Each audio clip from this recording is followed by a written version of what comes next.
नमस्ते दोस्तों, अभिनव केमिस्ट्री पर आपका बहुत बहुत स्वागत है। तो दोस्तों, आज का एक जो कि टॉपिक जो आपका है वो नया टॉपिक है, बिलियन से है। देखिए, बिलियन क्योंकि जो 12th का सिलेबस है उसमें जो ठोस अवस्था का चैप्टर था बच्चों वो निकाल दिया गया है। तो पहला चैप्टर अब बिलियन हो गया है, तो बिलियन से हम लोग शुरुआत करेंगे। देखिए, बिलियन के कुछ परिचय में मैंने आपको ज्यादा नहीं बताया, इसलिए कि बिलियन की शुरुआत में सभी लोग नॉर्मल है क्योंकि ये कक्षा छोटे क्लासों में पढ़ के आए हैं। देखिए, जो सांद्रताएं हैं जिनके बारे में न्यूमेरिकल पूछा जाता है और आगे इसके बाद जो भी होगा वो कंटिन्यू आपका होगा बच्चों। तो चलिए देखिए, यहाँ पे बिलियन चैप्टर का नाम मैंने लिखा क्योंकि शुरुआत है बच्चों, और यहाँ पे बिलियन की सांद्रताओं को व्यक्त करना, यानी जैसे द्रव्यमान, प्रतिशत, आयतन, ये सब छोटी क्लासों में बच्चे पढ़े हैं, इसलिए मैं उसके बारे में नहीं। देखिए, जो नॉर्मलता है, मोलरता है, फॉर्मलता है, मोलरता है, इन सब के बारे में बहुत अच्छे से पढ़ेंगे। उसके बाद राउल्ट का नियम, हेनरी का नियम, इन सब के बारे में जानना है आपको। तो चलिए देखिए, यहाँ पे दोस्तों आपको मैंने सबसे पहले लिखा नॉर्मलता। देखिए, नॉर्मलता और फॉर्मलता और मोलरता तीनों जो होती हैं ये आयतन से रिलेट होती हैं, आयतन से संबंधित है, क्योंकि यहाँ तीनों में 1 लीटर की बात होने वाली है। तो ये देखिए, आयतन से जो संबंधित है, पहले मैंने उसको बारी बारी से आपको लेके बताऊंगा। देखिए, तो पहला इस कड़ी में बच्चों आपको क्या आता है, नॉर्मलता आती है। देखिए, नॉर्मलता क्या करना है, आपको बहुत बढ़िया से रट्टा नहीं मारना है। आपको ये कहना है कि देखिए, कांस्टेंट टेम्परेचर होगा, एक नियत ताप पर बच्चों 1 लीटर के बिलियन में 1 लीटर का बिलियन होगा, उसमें जितने भी ग्राम तुल्यांकों की संख्या का होगी, घुली हुई होगी, वही उसकी क्या कहलाती है, नॉर्मलता कहलाती है। यहां मैं लिखा भी हूं बच्चों, देखिए जैसे लिखा हूं कि स्थिर ताप पर किसी बिलियन के 1 लीटर में, यानी 1 लीटर होना चाहिए, 1 लीटर में उपस्थित ग्राम तुल्यांकों की संख्या को उस बिलियन की क्या कहलाते हैं, नॉर्मलता कहते हैं। यानी आपको सीधी सीधी बात ये याद रखनी है कि 1 लीटर का बिलियन होगा, उसमें जितने भी ग्राम तुल्यांकों की संख्या का होगी, उपस्थित होगी, वही उसकी क्या कहलाएगी बच्चों, नॉर्मलता कहलाएगी।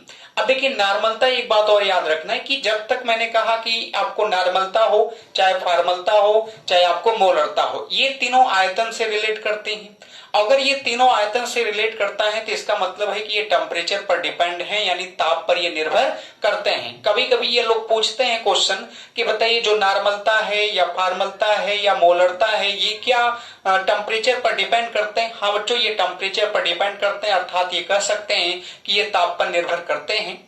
और ताप पर निर्भर ही नहीं करते, ताप के ये क्या होते हैं, व्युत्क्रमानुपाती भी होते हैं। ये नोट में मैंने इसीलिए यहाँ पे लिखा बच्चों, देखिए ये नोट में कि नॉर्मलता जो होती है वो ताप पर निर्भर करती है, तथा ताप के क्या होती है, व्युत्क्रमानुपाती। ये बहुत बड़ी बात है, आपको जानना जरूरी है। देखिए, तो ये थी बच्चों डेफिनेशन, यानी डेफिनेशन में कुछ नहीं है। अब इसके बाद आपको सूत्र लिखना होगा। सूत्र हम क्या लिखते हैं कि नॉर्मलता बराबर होता है, देखिए यहाँ पे ग्राम तुल्यांक, यानी विलेय की ग्राम तुल्यांकों की संख्या बटे जो आयतन होगा वो किसमें होगा, लीटर में होगा। तो उसके आगे देखिए उसका जो फार्मूले का निगमन होगा, उस फार्मूले का मैं निगमन करूंगा। उसके बाद सारी चीजें इसके बाद क्रमबद्ध तरीके से। तो चलिए देखते हैं हम लोग इसका फार्मूला क्या होगा बच्चों। ये डेफिनेशन है आपकी, देखिए तो नॉर्मलता बराबर दोस्तों, देखिए यहाँ फार्मूले को हम लोग लिखते हैं। यहाँ पे अगर लिखेंगे देखिए, तो नॉर्मलता होगा क्या बच्चों, नॉर्मलता बराबर, नॉर्मलता को किससे डोनेट करेंगे बच्चों, कैपिटल एन से। नॉर्मलता बराबर यहाँ जो आपको आने वाला है वो होगा, मैंने कहा विलेय की ग्राम तुल्यांकों की संख्या। ये हो जाएगा आपका विलेय के ग्राम तुल्यांकों की संख्या, ग्राम तुल्यांकों की संख्या हो जाएगी, तुल्यांकों की संख्या ये हो गया देखिए। और बटे यहां जो आने वाला है वो होगा आपका जो आयतन।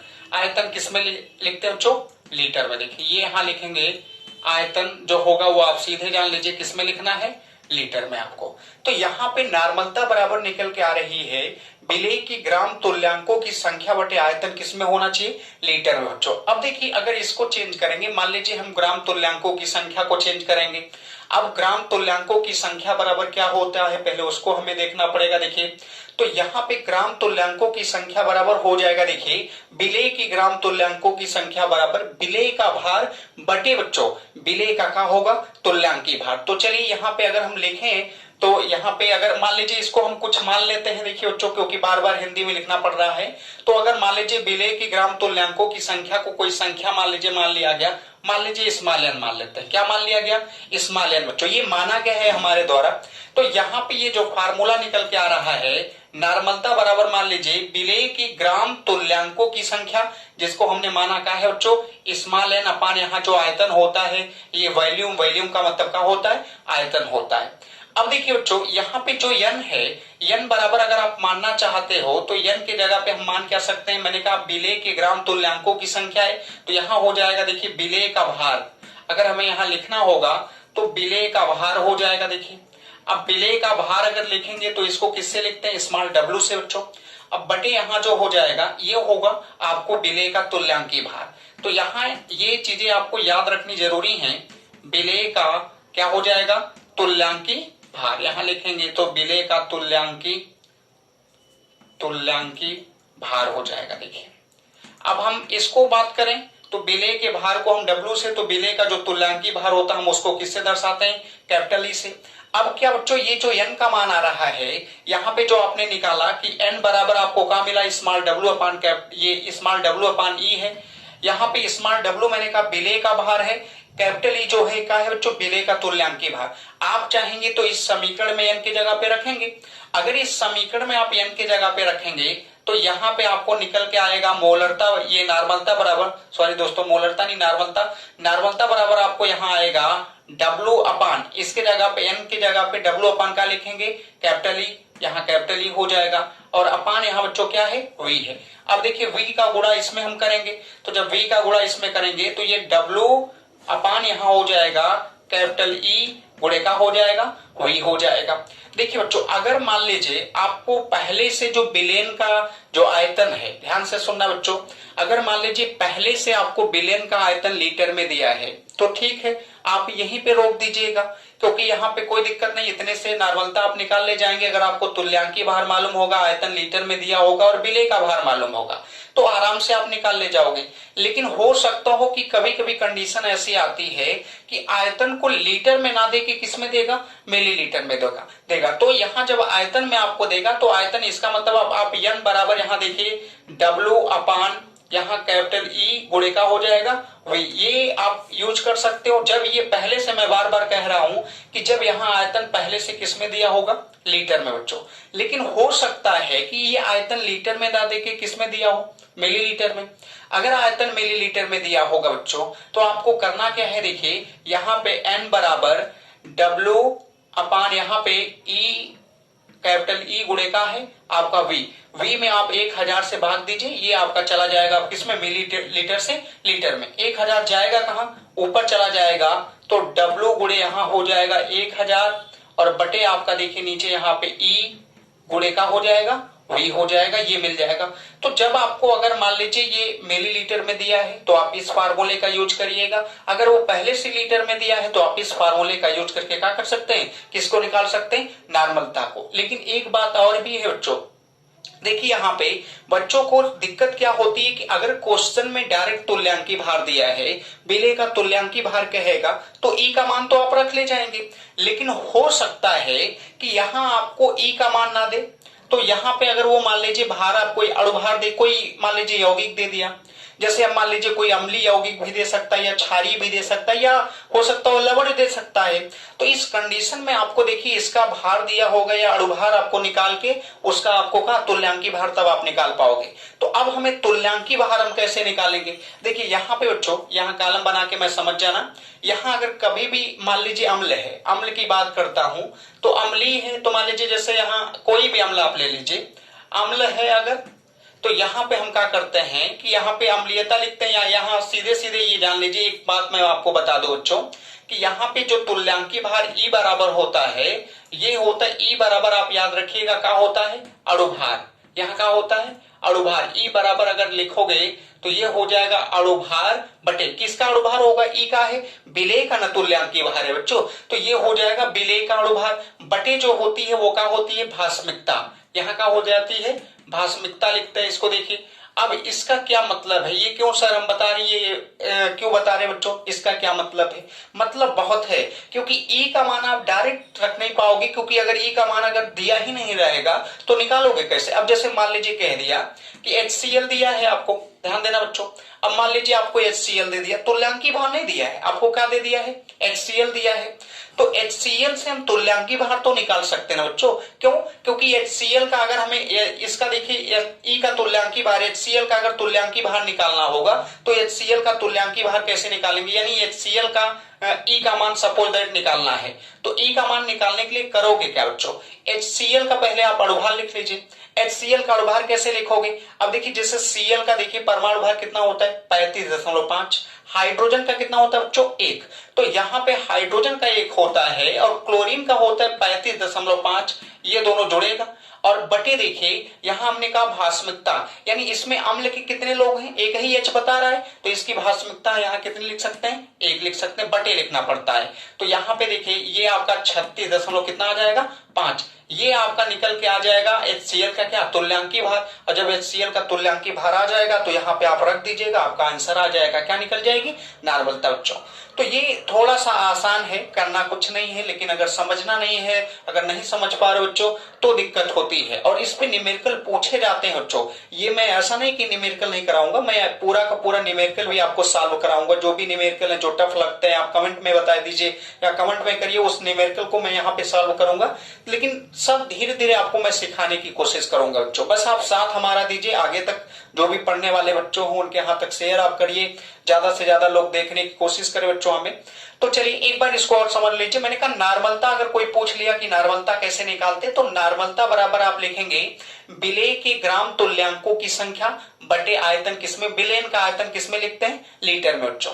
मैंने कहा यहाँ ग्राम तुल्यांकों की संख्या हिंदी में बहुत ज्यादा लिखना पड़ेगा दोस्तों, तो मैंने मान लिया कुछ संख्या, मान लीजिए इससे मान लिया यन, मैंने यन हो गया। आयतन, आयतन का मतलब होता है वॉल्यूम, वॉल्यूम को हम किससे दर्शाते हैं, वी से, तो एन बराबर हो गया, देखिए ये कैपिटल एन बराबर हो गया स्मॉल एन अपान वी हो गया। फिर हमने कहा स्मॉल एन है क्या बच्चों, विलेय के ग्राम तुल्यांकों की संख्या, तो एन बराबर यानी विलेय के ग्राम तुल्यांकों की संख्या बराबर होता है विलेय का भार, और विलेय के भार को हम किससे दर्शाते हैं, स्मॉल डब्ल्यू से, अपान जो होगा विलेय का तुल्यांकी भार बच्चों, विलेय का तुल्यांकी भार जो होगा वो क्या हो जाएगा, कैपिटल ई हो जाएगा, यानी आपको डब्ल्यू अपान कैपिटल ई मिल गया, तो एन बराबर डब्ल्यू अपान कैपिटल ई हो गया। देखिए यहाँ फिर आगे आप क्या करेंगे बच्चों कि ये जो एन का मान आपको मिला है डब्ल्यू अपान ई ले जाके इसमें रख दीजिए। जब रखोगे देखिए तो एन बराबर इसके जगह पे, एन के जगह पे रखा गया डब्ल्यू अपान कैपिटल ई, अपान क्या है वी, ये देखिए यहाँ इसका मल्टीप्लाई होगा, मल्टीप्लाई होने के बाद डब्ल्यू बराबर आपको यहाँ बटे ई गुणे का हो जाएगा वी। अगर बच्चों ये मान लीजिए आयतन पहले से लीटर में दिया है तो आप यहीं पे छोड़ दीजिए, आगे आपको कुछ नहीं करने की जरूरत है। लेकिन हो सकता है सपोज दैट आपको आयतन लीटर में ना देके किसमें दिया हो, मिलीलीटर में, तो जब आयतन मिलीलीटर में दिया होगा तो आप ये फार्मूला लगा दीजिएगा, तब भी आपका आंसर आएगा। लेकिन कभी कभी क्या होता है बच्चों कि अब हमसे कह दिया कि ये डायरेक्ट नहीं दिया है, अब हमें मान लीजिए HCl दिया है बच्चों, अब कह रहे यहाँ तुल्यांकी भार की जरूरत पड़ती है, तो बहुत बच्चों को तुल्यांकी भार डायरेक्ट अगर नहीं दिया है, अगर डायरेक्ट देगा क्वेश्चन में रख के सॉल्व हो जाएगा, लेकिन अगर डायरेक्ट नहीं देता है, कोई मान लीजिए यौगिक दिया है, जैसे यहाँ HCl हो गया, NaOH हो गया, NaCl हो गया, ये सब दे सकता है। तो अगर मान लीजिए उसमें भास्मिकता देखते हैं, अब जैसे यहाँ NaOH होता तो इसकी भास्मिकता कितनी लिखते हैं, 1 लिखते, क्योंकि OH एक ही है। अगर H2SO4 यहाँ रहता तो यहाँ हाइड्रोजन क्या दिख रहा है, इसका मतलब 2 लिखते। अगर मान लीजिए NaCl होता है तो NaCl को तोड़ेंगे तो जो इसके ऊपर धनात्मक वाला प्लस आता है, Na के ऊपर +1 आएगा, इसका मतलब इसकी +1 हो जाएगी। तो इस तरीके से हम रख के निकाल लेते हैं। तो HCl था, HCl का मैंने कहा इसका E बराबर, ये देखिए तुल्यांकी भार बराबर होता है अणुभार बटे भास्मिकता। अब भास्मिकता चाहे आप अम्ल में और चाहे क्षार दोनों में यूज करिएगा। देखिए बच्चों उसके बाद लवण की बात, अगर लवण आता है तो उसमें जो धनात्मक संयोजकता होती है हम उसको मानते हैं। तो हमने कहा कि जैसे HCl का तुल्यांकी भार निकालना है, तो HCl का तुल्यांकी भार निकालने के लिए इसका क्या निकालना होगा, अणुभार। अणुभार इसका देखिए कितना होता है 36.5। मैंने कहा HCl में अम्ल के कितने लोग दिख रहे हैं, H कितने दिख रहे हैं बच्चों, 1 दिख रहा है, 1 से भाग दे दिया गया।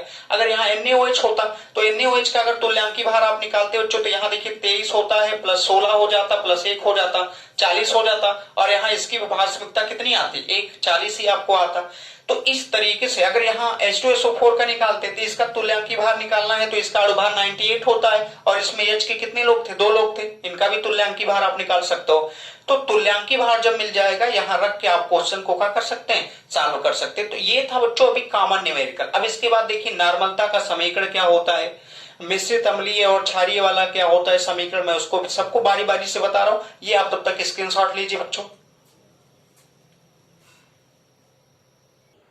आगे दोस्तों देखिए इसमें जैसे आपको नॉर्मलता का समीकरण हो सकता हो पूछ ले, देखिए पूछता नहीं, आपको इसको न्यूमेरिकल लगाने की, जब न्यूमेरिकल आप लगाते हो तो ज्यादा जरूरत पड़ती है बच्चों।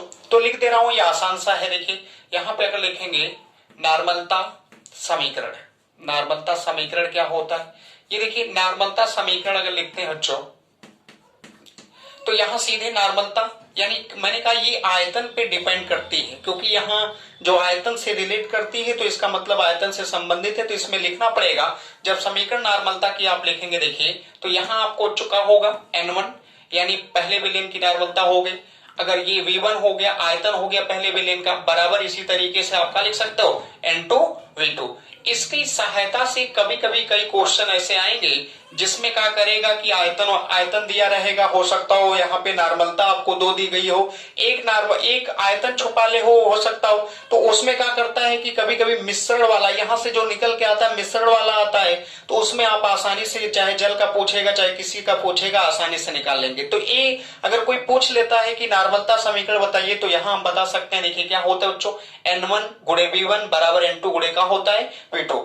इसी तरीके से और एक संबंध आता है कि कभी कभी ये पूछता है कि नॉर्मलता और इसमें क्या संबंध होता है। देखिए जैसे नॉर्मलता, ये हो गई नॉर्मलता बराबर नॉर्मलता तथा ग्राम, यहां हो जाएगा ग्राम प्रति लीटर, क्या लिखते हैं, ग्राम प्रति लीटर सांद्रता, ग्राम प्रति लीटर सांद्रता की बात कहेगा वो, सांद्रता में संबंध। तो ग्राम प्रति लीटर सांद्रता में संबंध, ये भी बहुत आसान है, कुछ करना नहीं आपको है, संबंध ये हो जाएगा आपका। अब देखिए यहां लिखेंगे अगर बच्चों तो ग्राम प्रति लीटर सांद्रता बराबर नॉर्मलता गुणे का होगा, तुल्यांकी भार होगा बच्चों। तो यहां अगर समीकरण लिखते हैं देखिए तो ये आपको मिल जाएगा ग्राम प्रति लीटर बराबर, यहां ग्राम प्रति लीटर सांद्रता बराबर अगर लिखेंगे बच्चों तो ये समीकरण क्या होता है, ये होगा आपका नॉर्मलता, नॉर्मलता गुणे का होता है तुल्यांकी भार, यहां क्या लिखेंगे बच्चों, तुल्यांकी भार होता है। ये भी आपको बहुत काम करेगा, ये भी आप अच्छे से रख सकते हैं। देखिए याद कीजिए क्योंकि ये जरूरी है, आगे धीरे धीरे छोटे छोटे फार्मूलों का यूज करके नॉर्मल को हम ये को जो न्यूमेरिकल आते हैं उसको आसान करते हैं बच्चों। तो यहाँ अगर कोई पूछ लिया कि नॉर्मलता तथा ग्राम प्रति लीटर सांद्रता में क्या संबंध है, तो ग्राम प्रति लीटर सांद्रता बराबर जो होता है नॉर्मलता गुणे का होता है तुल्यांकी भार। अब होगा क्या, एक और बचा हुआ है कि कभी कभी होता है कि जैसे अम्लीय मिश्रण होता है, मान लीजिए अम्लीय मिश्रित की मोलरता निकालनी, ये नॉर्मलता आपको निकालनी है, तब कैसे हम लोग निकालते हैं देखते हैं दोस्तों। देखिए उसको भी इसी समय यहाँ पे अगर मान लीजिए मिश्रित अम्लीय विलेन की नॉर्मलता कहता है, यहाँ देख लीजिए लिख रहा हूं, जैसे मिश्रित, मान लीजिए मिश्रित विलेन की नॉर्मलता पूछ सकता है, मिश्रित विलेन की नॉर्मलता, या हो सकता हो जहां अम्लीय लिखा मिश्रित, यहाँ एक सॉरी दोस्तों छोटा है, मिश्रित अम्लीय विलेन यहां लिख देना, मिश्रित अम्लीय विलेन, अम्लीय विलेन समझ जाना बच्चों, मिश्रित अम्लीय विलेन, या यहां हो सकता हो मिश्रित क्षारीय विलेन, क्या होगा, क्षारीय विलेन की नॉर्मलता हो सकती है, मिश्रित क्षारीय विलेन की नॉर्मलता। तो ये देखिए इससे भी नहीं डरना है, ये बहुत आसान है। कभी कभी आता है कि जरूरत पड़ सकती है, तो जानकारी आप रखिएगा कि मिश्रित विलेन की नॉर्मलता या मिश्रित क्षारीय विलेन की नॉर्मलता n बराबर अगर आप लिखोगे देखिए तो यहाँ फार्मूला सीधे सीधे याद रखना, क्योंकि मैंने कहा आयतन आएगा ही, तो यहाँ आपको V1 N1 या N1 V1 करिए, N1 V1 प्लस इसी तरीके से करोगे तो N2 V2 आएगा, प्लस यहाँ करोगे तो N3 V3 आएगा, इस तरीके से। और अपान यहाँ बच्चों हो जाता है देखिए बटे यहाँ लिखेंगे तो ये होगा V1 प्लस V2 प्लस का होता है V3। ये दोनों के लिए आप निकाल सकते हो, चाहे वो अम्लीय के लिए देगा चाहे वो किसके लिए, क्षारीय। जब मिश्रित अम्लीय विलेन की नॉर्मलता कहेगा या मिश्रित क्षारीय विलेन की नॉर्मलता कहेगा तो n बराबर यहाँ N1V1 plus N2V2 plus N3V3 अपान V1 प्लस V2 प्लस का हो जाएगा V3। तो ये कुछ रिलेशन है जो इन रिलेशन को जरूरी है याद करना। अगर ये आपको याद रहेंगे तो आगे आपको क्या करेंगे बहुत आसानी से। तो चलिए ये देखिए आपका पूरा हुआ, एक नॉर्मलता हुआ। अब इसके बाद मैं आपको बताऊंगा क्या बच्चों, मोलरता। देखिए उसके बाद मोलरता हो जाएगी, उसके बाद फॉर्मलता। आयतन के पहले जितने भी लोग हैं उनको बता लेते हैं, उसके बाद आगे चलते हैं। देखिए एक एक करके हम लोग सीख रहे हैं बच्चों, बहुत आसान है। अगर आप लगे रहिए, निरंतर आपको सीखना है, बस सपोर्ट रहे कि मन से पढ़ना है आपको। हमारी तरफ से आपको कोई दिक्कत नहीं होने वाली, यहाँ आपको जैसा आप चाहेंगे आपको वैसा मिलेगा। और ये मैं दावे के साथ कर रहा हूं आपको, मैं एक से एक जो कंटेंट होगा या कोई भी क्वेश्चन होगा किसी लेवल का होगा वो आपको मिलेगा बच्चों पढ़ने के लिए। खाली आप पढ़िए, यहाँ पे निरंतर जमे रहिए बच्चों बस। तो आगे अब ये दोस्तों आपकी देखिए मोलरता है। देखिए जैसे आपने नॉर्मलता पढ़ा वैसे आपको मोलरता है, ये भी आयतन को रिलेट करता है, तो ये भी आप जानकारी रखिए। यहां मैंने लिखा ये क्या है, यहां भी वही चीजें हैं। देखिए नॉर्मलता है चाहे आपको मोलरता है, दोनों में ये याद रखना है कि 1 लीटर का आपको विलेन लेना है। 1 लीटर के विलेन में विलेय के मोल, जितने विलेय के मोलों की संख्या उपस्थित होगी उनकी संख्या ही क्या कहलाती है। चाहे वो आप नॉर्मलता होगी तो नॉर्मलता, मोलरता होगी तो मोलरता। बस ये होना है कि अगर विलेय के मोलों की संख्या होगी तो वहां आपको मोलरता कहना है, अगर वहां विलेय की ग्राम तुल्यांकों की संख्या होगी तो वहां आपको क्या कहना है, नॉर्मलता। ये भी आयतन पर है और वो भी आयतन से रिलेट करती। इसका मतलब ये भी अगर नोट की बात करें, यहां लिखा हूं डिफिनीशन में कि स्थिर ताप पर 1 लीटर विलेन में उपस्थित विलेय के मोलों की संख्या उस विलेन की क्या कहलाती है, मोलरता कहलाती है बच्चों। अगर हम बात करें इसमें भी नोट की बात करें तो ये जो नोट आपको मैंने इसके पहले वाले में लिखा था वो इसमें भी होगा। इसका मतलब ये है कि ये भी जो होती है, जो मोलरता होती है वो ताप पर निर्भर करती है। कभी कोई पूछ लिया तो जानकारी रहनी चाहिए आपको बच्चों कि मोलरता ताप पर क्या करती है, निर्भर करती है। ताप पर निर्भर करती है बच्चों, ताप पर निर्भर करती है। तथा कह सकते हैं कि ताप के क्या होती है, ताप के व्युत्क्रमानुपाती, व्युत्क्रमानुपाती। तो ये चीजें आप याद रखना कि ये भी जो होती है टेम्परेचर पर ये डिपेंड करेगी और ताप के क्या होगी, व्युत्क्रमानुपाती होती है बच्चों। कौन, ये आपकी मोलरता होती है। तो ये चीजें जानते रहिए। इसके बाद क्या होता है कि मोलरता बराबर होता क्या है, अगर हम उसको निकालते हैं देखिए बच्चों, तो यहां मोलरता बराबर, ध्यान देना, मोलरता जो होगी उसको हम दर्शाएंगे बच्चों कैपिटल एम से। तो मोलरता बराबर जो होगी विलेय, मैंने कहा कितने, यानी जो जितने कण 1 लीटर विलेन में का हो उपस्थित हो उनकी संख्या को हम ऊपर लिखते हैं। तो यहां लिखेंगे विलेय के मोलों की संख्या, किसकी संख्या, विलेय के मोलों की संख्या। ये हो जाएगी देखिए विलेय के मोलों की संख्या, जिसे मान लीजिए स्मॉल n से दर्शा देते हैं। अपान जो होगा वो आपका क्या आता है बच्चों, विलेयन का आयतन लीटर में। किसमें, विलेयन का जो आयतन आने वाला है वो किसमें आता है बच्चों, लीटर में। ये चीजें याद रखना। तो बहुत आसान है, कुछ है नहीं इसमें। मोलरता बराबर विलेय के मोलों की संख्या अपान विलेन का आयतन लीटर में, यानी 1 लीटर विलेन में विलेय के मोलों की संख्या जितनी उपस्थित होगी वही उसकी क्या कहलाती है, मोलरता कहलाती है बच्चों। अब देखिए आगे अगर मान लीजिए इसको और निगमन करते हैं तो ये देखिए यम है, तो यहां अगर लिखते हैं कैपिटल एम बराबर यन निकाल लीजिए तो स्मॉल एन अपान का हो जाएगा ये वी मतलब ये आयतन जो होगा ये का होता है वॉल्यूम। अब इसमें जो होगा विलेय के मोलों की संख्या बराबर क्या होती, विलेय के मोलों की संख्या बराबर होता है बच्चों भार बटे अणुभार। तो यहां अगर लिखते हैं देखिए यन बराबर, यन का है मैंने कहा मोलों की संख्या, तो यन विलेय के मोलों की संख्या लिखा हूं, यन बराबर विलेय के मोलों की संख्या। तो ये विलेय का भार यहां अगर लिखा जाए तो विलेय का भार,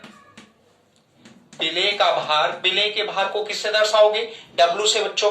अपान जो विलेय का अणुभार होगा क्या होगा, विलेय का अणुभार, और जो विलेय का यहाँ अणुभार होने वाला है वो आप दर्शा लीजिए किससे, कैपिटल एम से। तो ये भी दर्शाया जाता है, मान लीजिए एम डैश मान ले, दोनों कैपिटल एम हो जाएगा। तो यहां हम इसको क्या मान लिए, एम डैश। किसको, तो मोलों की संख्या यानी विलेय के मोलों की संख्या बराबर बच्चों विलेय का भार बटे विलेय का क्या होता है, अणुभार। अर्थात अगर हम बात करें तो स्मॉल एन बराबर स्मॉल डब्ल्यू अपान यहाँ का लिख सकते हो एम डैश। अब अगर यही एन का मान यहां मिला है जो बच्चों, अगर यही एन का मान जो होगा स्मॉल डब्ल्यू अपान कैपिटल एम, हम ले आके यहाँ इस समीकरण में क्या कर दें, रख दें। अगर रखते हैं देखिए तो यहाँ आपको क्या मिलेगा, कैपिटल एम बराबर बच्चों कैपिटल एम मोलरता बराबर होगा यहाँ स्मॉल डब्ल्यू अपान एम डैश और अपान का है वी, वी का यहाँ गुणा होगा, वी का गुणा होगा तो यहाँ आपको स्मॉल डब्ल्यू अपान एम डैश गुणे का हो जाएगा वी, ये देखिए आपको मिल जाएगा। और यही बात यहां मैं भी कह रहा हूं, अगर ये मान लीजिए या बराबर मैं लिख भी दे रहा हूं कि यहां मोलरता बराबर आपको ये मिल गया स्मॉल डब्ल्यू अपान कैपिटल एम डैश बच्चों अणुभार है विलेय का, और यहाँ का है वी मतलब आयतन। अगर वो पहले से ये आयतन जो होगा, पहले से जो आयतन होगा किसमें, लीटर में होगा। अगर लीटर में पहले से है तो यही पे लाके आप छोड़ दीजिए, इसके आगे जाने की आवश्यकता नहीं है। लेकिन अगर मान लीजिए बच्चों वो पहले से आयतन लीटर में ना दिया हो, अगर वो लीटर में नहीं दिया हो मिली लीटर में दिया हो, तो इसका मतलब है कि हमें इसमें ऊपर 1000 से क्या कर देना पड़ेगा, गुणा। तो ये देखिए बच्चों पहले ये स्क्रीनशॉट आप लीजिए, उसके बाद आगे हम लोग चले बच्चों। इसके नीचे क्या है देखते हैं। तो ये फार्मूला दोस्तों देखिए लिखा गया था, यानी कैपिटल एम बराबर स्मॉल डब्ल्यू अपान कैपिटल एम डैश गुणे का था वी। मैंने कहा जब वो पहले से लीटर में दिया होगा तब आप ये लगाइए। लेकिन सपोज दैट मान लीजिए बच्चों अगर वो लीटर में ना दे के किस में दिया हो, मिलीलीटर में। अगर वो मिलीलीटर में दिया है तो अब फार्मूले में आपको करना क्या है, थोड़ी तब्दीली कर लेते हैं दोस्तों। ये डब्ल्यू अपान कैपिटल एम डैश जो कि विलेय का है, अणुभार है बच्चों, ये विलेय का भार है। तो इसमें वी अपान अगर ये मिलीलीटर में दिया होगा तो यहाँ 1000 से गुणा करेंगे, ये 1000 कहाँ जाएगा, ऊपर जाएगा। ये देखिए तो यहाँ आपको मिल जाएगा स्मॉल डब्ल्यू गुणे कितना हो जाएगा 1000 बटे यहाँ कैपिटल एम डैश जो कि विलेय का अणुभार है, और ये का हो जाएगा वी। यानी अर्थात हम ये कह सकते हैं कि जब वो अगर हमें पहले से लीटर में दिया है आयतन तब ये, और अगर वो मान लीजिए कि मिलीलीटर में दिया हम नहीं बदल पा रहे तो डायरेक्ट इस फार्मूले का भी यूज करिएगा, आ जाएगा बच्चों। चलिए तो ये हो गया देखिए। अब इसके बाद जो आएगा, मैंने जैसे इसमें टेम्परेचर मैंने कहा टेम्परेचर निर्भर करता है तो इसलिए यहां भी समीकरण आएगा। अगर हम मोलरता का समीकरण जैसे नॉर्मलता का निकाले थे आप लोग, उसी तरह सेम आप किसका समीकरण निकाल सकते हैं, मोलरता का। तो मोलरता का अगर समीकरण हम निकालते हैं तो यहां आपको देखिए जहां आपको N1 रहा होगा वहां आप क्या रख दीजिएगा M1 V1 प्लस यहां आपको मिलेगा M2 का हो जाएगा V2। ये आपको देखिए मोलरता का समीकरण आ गया। इसके बाद एक और रिलेशन बताए होंगे सांद्रता और नॉर्मलता में जो संबंध था वहां पे, उसी तरह यहाँ सांद्रता और किसमें संबंध आएगा, मोलरता में भी हो सकता है। सांद्रता और मोलरता में, फिर मोलरता और नॉर्मलता में भी संबंध हो सकता है। देखिए दोनों सबको आप देखते रहिए बच्चों, ये लेकिन बहुत इंपॉर्टेंट, इसको आप कैप्चर करते रहिएगा, ये नहीं कि आप छोड़ दीजिए। देखिए जब न्यूमेरिकल लगाने लगते हैं, छोटे मोटे न्यूमेरिकल तो आपको उसी फार्मूले पे लग जाएंगे, लेकिन जब थोड़ा सा टेढ़ा देता है तो बच्चों का दिमाग इधर उधर होता है, तो इन सब की जरूरत पड़ेगी, तो उन सबको आप कैप्चर करते चलिए। देखिए अब यहाँ पे बच्चों अगर हम बात करें तो मैंने कहा मोलरता, और ये देखिए यहां लिख दे रहा हूं ग्राम प्रति लीटर सांद्रता, ग्राम प्रति लीटर सांद्रता बराबर अगर यहां लिखते हैं तो यहां आपको देखिए अब कहा गया है मोलरता, क्या है बच्चों, मोलरता और गुणे। देखिए वहां आपको यहाँ ग्राम प्रति सांद्रता लिख रहे थे तो वहां नॉर्मलता था तो तुल्यांकी भार रख रहे थे, यहाँ मोलरता होगा तो यहाँ आपको क्या लिखना पड़ेगा, अणुभार, यहाँ हो जाएगा आपका अणुभार। ये देखिए तो दोनों में यही होता है कि जब मोलरता रहेगा, अगर पूछता है कि मोलरता और तथा ग्राम प्रति लीटर सांद्रता में संबंध, तो आपको ये रिलेशन देखिए आएगा। इसके बाद अगर मान लीजिए हमें ये कहता है कि मोलरता और नॉर्मलता में, किसमें पूछ लिया, मोलरता और नॉर्मलता में बच्चों अगर कभी कभी संबंध आता है, बहुत जरूरी है, क्योंकि कभी कभी मोलरता देख के नॉर्मलता पूछ सकता है, नॉर्मलता देख के मोलरता पूछ सकता है। तो रिलेशन जानते रहोगे तो क्वेश्चन को बहुत जल्दी से सॉल्व कर ले जाओगे। देखिए संबंध क्या होता है, जैसे यहाँ ग्राम प्रति लीटर सांद्रता है, ये मोलरता के लिए मान लीजिए, सेम वही कंडीशन अगर हम लगाएंगे बच्चों तो वहां आपने क्या पढ़ा था, ग्राम प्रति लीटर सांद्रता ग्राम प्रति लीटर सांद्रता बराबर, जब आप किस में पढ़ रहे थे, नॉर्मलता में, तो यहां आपको आया रहा होगा नॉर्मलता और गुणे यहां आपको क्या रहा होगा, तुल्यांकी भार। क्या रहा होगा बच्चों, तुल्यांकी भार रहा होगा। तो डरने की कोई बात नहीं है, बहुत आराम से आप निकाल रहे हैं। देखिए, तो ये भी देखिए ग्राम प्रति लीटर सांद्रता के बराबर, ये भी ग्राम प्रति लीटर सांद्रता के बराबर। अगर ये दोनों बराबर हैं तो ये दोनों आपस में क्या होंगे बच्चों, बराबर होंगे। अगर इन दोनों को अगर हम लेते हैं, देखिए इन दोनों में लिख भी दे रहा हूं नीचे कि यहाँ पे अगर लिख देते हैं, देखिए मोलरता तथा नॉर्मलता में संबंध, यहाँ पे एक हेडिंग टाइप का है, मोलरता तथा नॉर्मलता में संबंध। तो मोलरता तथा नॉर्मलता में अगर संबंध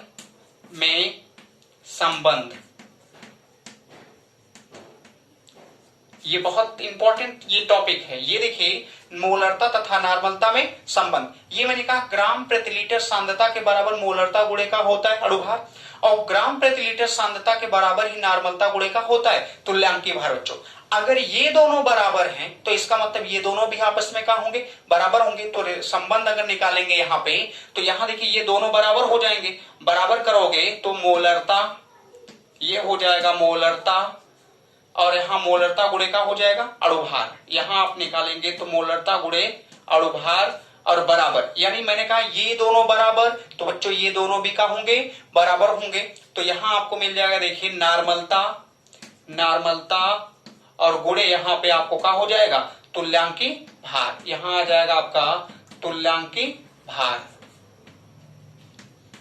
ये आप देख सकते हो रिलेशन होता है। अगर ये रिलेशन आपको पता रहेगा तो आगे बहुत न्यूमेरिकल सॉल्व करने में आपको क्या होने वाली है, बहुत आसानी होने वाली है। अगर मोलरता कहता तो अभी देखिए पक्षांतर कर देते हैं यहाँ पे, तो मोलरता बराबर अगर निकालना होता तो यहाँ पे नॉर्मलता और गुणे क्या है बच्चों, तुल्यांकी भार है, तुल्यांकी भार, और बटे जो आपको आ जाएगा, यहाँ देखिए ये तुल्यांकी भार बटे है क्या आ जाएगा, अणुभार। तो ये भी आपको संबंध इस तरीके से भी आप निकाल सकते हो। अगर कभी मोलरता आगे पूछ लिया, नॉर्मलता दिया है, मोलरता दिया है बच्चों, ये देखिए मोलरता पूछ रहा, नॉर्मलता दिया, तुल्यांकी भार दिया और अणुभार दिया, तो बहुत आसानी से क्या कर सकते हो, निकाल सकते हो। तो ये रिलेशन आप जाने, एक बार और समझिए। मैंने कहा अगर मान लीजिए आयतन लीटर में बच्चों पहले से दिया है तो ये फार्मूला लगाइए मोलरता निकालने के लिए। अगर वो मान लीजिए आयतन पहले से किस में है, मिलीलीटर में है, तो आप यहाँ 1000 से गुणा कर दीजिए, ये आएगा। फिर हमने कहा मोलरता का जो समीकरण होता है उसको याद रखना, M1V1 प्लस का होता है M2V2। इसके बाद देखिए मैं दो चीज, जैसे नॉर्मलता में निकाल रहे थे वैसे यहाँ भी लिखा गया कि ग्राम प्रति लीटर सांद्रता बराबर मोलरता गुणे का होगा अणुभार। ऐसे ही आप वहां लिखे रहे होंगे बच्चों कि यहाँ मोलरता का है, मोलरता की ग्राम प्रति लीटर सांद्रता बराबर मोलरता गुणे का है अणुभार है, वैसे यहाँ नॉर्मलता का ग्राम प्रति लीटर सांद्रता बराबर नॉर्मलता गुणे का होता है तुल्यांकी भार। अब ये दोनों पता हो इसलिए मैंने लिखा हूं बच्चों, क्योंकि कभी कभी क्या होता है, रिलेशन पूछता है कि मोलरता तथा नॉर्मलता में क्या संबंध होता है। तो मोलरता तथा नॉर्मलता में जो संबंध होता है वो नीचे लिख सकते हैं कि अगर ये दोनों बराबर हैं तो इसका मतलब ये दोनों भी आपस में क्या होंगे, बराबर होंगे। तो इन दोनों को देखिए मैंने बराबर कर लिया कि मोलरता गुणे अणुभार बराबर नॉर्मलता गुणे का होता है तुल्यांकी भार होता है बच्चों। अगर हमें मोलरता चाहिए तो मोलरता बराबर यहाँ नॉर्मलता गुणे तुल्यांकी भार बटे का हो जाएगा अणुभार। ये बहुत आसानी से क्या कर सकते हैं, निकाल सकते हैं। अब इसके बाद वही जैसे हमने कहा ना कि मिश्रित अम्लीय की मोलरता, मिश्रित क्षारीय की मोलरता आप क्या कर सकते हैं, निकाल सकते हैं। तो देखिए चलिए उसको भी निकाल देते बच्चों, उसके बाद ये आखिरी होगा।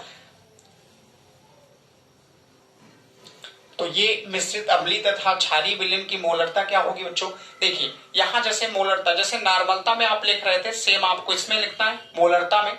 तो कैपिटल M बराबर, जहां आप वहां N1 लिखते थे यहाँ का होगा M1, ये मोलरता है बच्चों, और यहाँ आपको V1 प्लस इसी तरीके से अगर देता है तो M2V2 देगा आपको, प्लस या इसके आगे ऐसे चलते चले जाएंगे M3V3 बटे नीचे वही आपको आयतन जोड़ दीजिए। तो आयतन जोड़ेंगे, यहाँ देखिए V1 प्लस V2 प्लस का हो जाएगा आपका V3।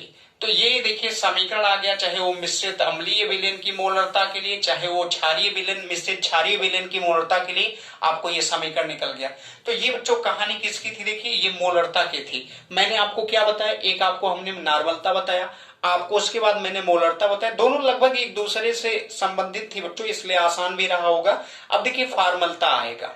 अब फार्मलता है, इसलिए फार्मलता क्योंकि तीनों जो आयतन वाले हैं उन आयतन वालों को एक साथ है, जो द्रव्यमान से संबंधित होगा वो एक साथ होगा। इसके बाद आपको मोलल, ये फार्मलता के बाद मोललता और मोल प्रभाज क्या होता है मैं उसके बारे में आपको जानकारी दूंगा बच्चों। तो चलिए पहले हम लोग देखते हैं फार्मलता क्या है, फार्मलता के बारे में भी पढ़ लेते हैं। आप ये स्क्रीनशॉट लीजिए, नया टॉपिक आपका फार्मलता स्टार्ट हो। तो अब ये दोस्तों है आपका क्या है, फार्मलता है। देखिए तो जैसे मैंने कहा आयतन वाले जितने भी थे सबको एक साथ बता दिया जाए, तो ये आपको अब फार्मलता की बारी है। देखिए फार्मलता में भी वही कंडीशन, ये भी आयतन से रिलेट हो रहा है बच्चों। तो यहां भी वही कह सकते हैं कि स्थिर ताप पर किसी विलयन के 1 लीटर में, यानी ये छोड़िए जो भी है, जैसे है आप दिमाग में क्या रखना है आपको है कि 1 लीटर के विलयन में, यहाँ पे 1 लीटर के विलयन में उपस्थित विलेय के ग्राम सूत्र द्रव्यमान की संख्या उस विलयन की क्या कहलाती है, फार्मलता। देखिए बच्चों एक सबसे पहली बात मैं आपको बता दें कि आयनिक यौगिकों में अणु पाए नहीं जाते हैं।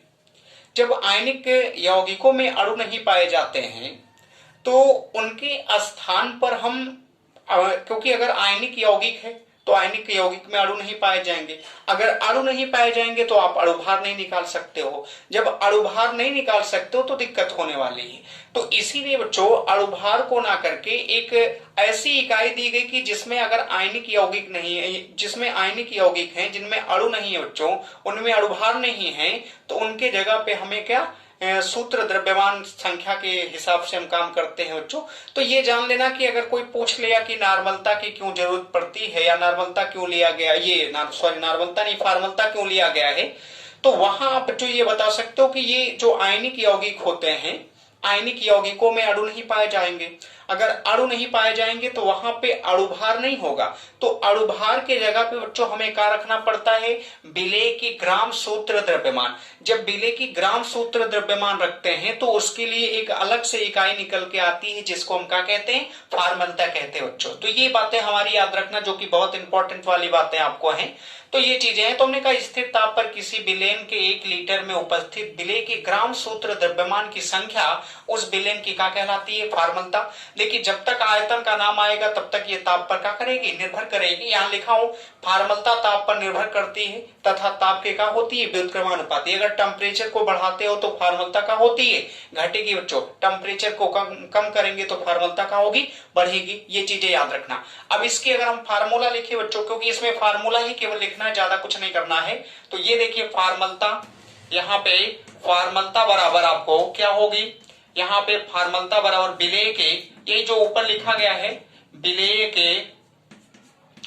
के ग्राम, यहां हो जाएगा विलेय के ग्राम सूत्र द्रव्यमान, विलेय के ग्राम सूत्र द्रव्यमान की संख्या हो जाएगा, की संख्या, और बटे यहां भी जो आपको आयतन आने वाला है वो किसमें होगा, विलेयन का आयतन लीटर में। बच्चों क्या लिखेंगे, विलेयन का आयतन, यहाँ पे विलेयन का आयतन इसमें किसमें लिखा जाएगा, लीटर में हो जाएगा। ये देखिए अब यहाँ पे फिर इतना होने के बाद हम उसको तोड़ते हैं। मान लीजिए फार्मलता को हम एफ से दर्शा लिए, इसको किसी चीज से आप दर्शा लीजिए। मान लीजिए यहाँ विलेय के ग्राम तुल्यांकों की संख्या, ये मान लीजिए हम मान लेते हैं इसको M1 करके है। ये क्या है बच्चों, M1 है। या M1 से ना मान के केवल M से मान लीजिए। यहाँ ये आयतन है तो V जान ही रहे बच्चों।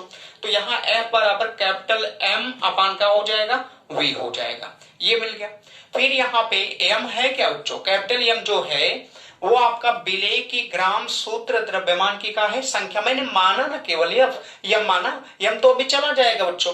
तो ये चीजें इसके लिए याद रखना कि अगर यम कोई पूछ लेता है कि यम का है, तो यहाँ देखिए कैपिटल यम मतलब का है बच्चों, यहाँ विलेय की ग्राम सूत्र द्रव्यमान की संख्या कौन है बच्चों, कैपिटल यम।